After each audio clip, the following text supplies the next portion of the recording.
Бүгінгі үйренетін қайталатын сөздердің тізімі осылай болады. Тыңдаңыздар. Жармасу, бір бөлек, қымсыну, ұсқынсыз, ұсқын, келемеш, абыройын тоғу, аяқтан шалу, тіл тигізу, жаратқанға сыйыну, жаратқан, төгу. Қазір мен сіздерге сөздердің тізімін орыс тіліне оқимын. Тыңдаңыздар. Хватать рукой, особый, чувствовать себя не в своей тарелке, некрасивый на вид, внешний вид, насмешка, позориться, поставить подножку, оскорблять, поклоняться Создателю, Создатель, выливать. Осы сөздердің тізімін қолданып, шығармамда жазамын. Күтіп тұрыңыз.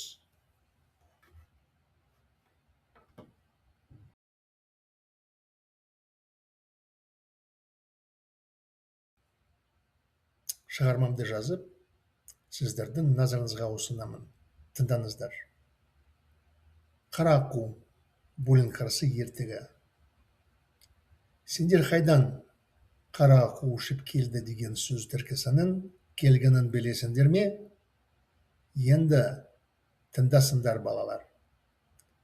Ертеде өректің жұмыртқасынан балапан жырып шықты. Күннен күнге өсіп жатқан кезде балапан өзінің бір бөлек екенін байқады.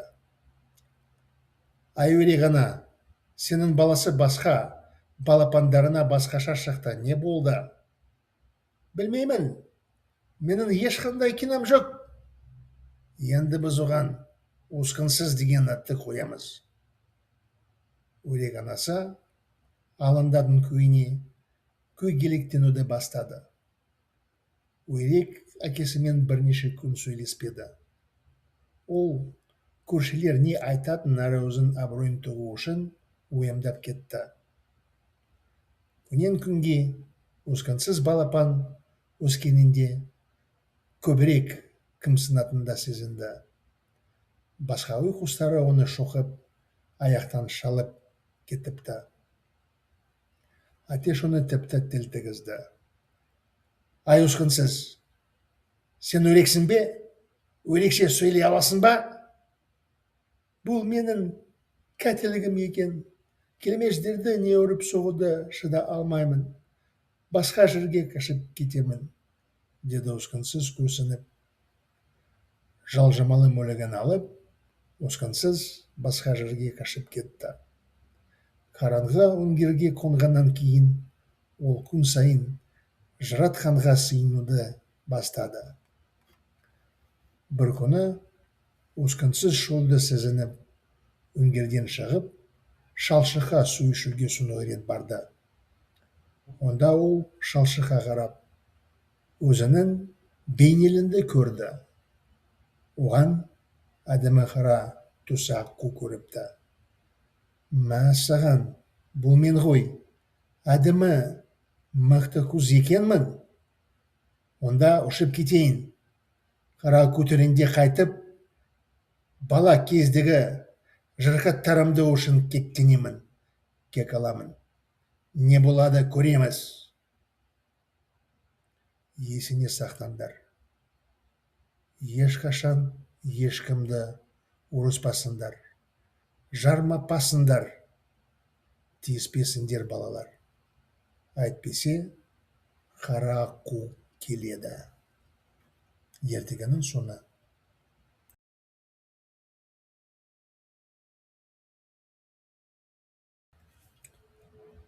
Келесі жаттығуда синхрон аудармасын жасауды тырысайық. Сендерге мәтінді орыс тіліне оқимын. Тыңдаңыздар. Черный лебедь.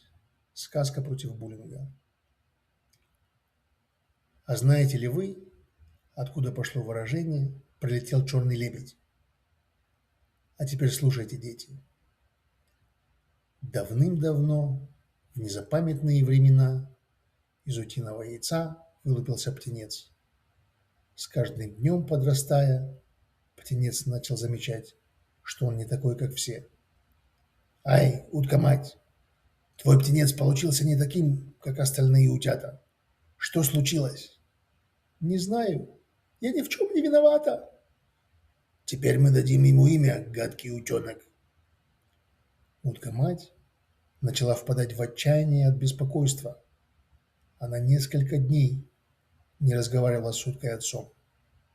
Она переживала, что скажут соседи, и что ее репутация будет запятнана.